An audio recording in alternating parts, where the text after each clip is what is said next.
आगे लाइफ अपन बनई बहुगे, पैसा खूबे कमाई बहुगे, तोरा से दूर चला जाई बहुगे, कबो न लौट के बहुगे।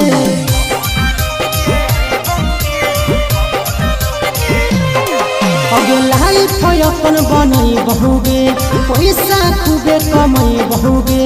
तोरा से दूर चला जाई बहुगे, कबो न लौट के बहुगे।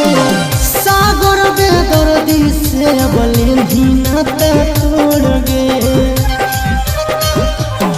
यही अखिया में लोर गे, अब नहीं तो तोड़ गे, जहियो छोड़ी कमाए ले लोर गे, देही अखिया में लोर गे,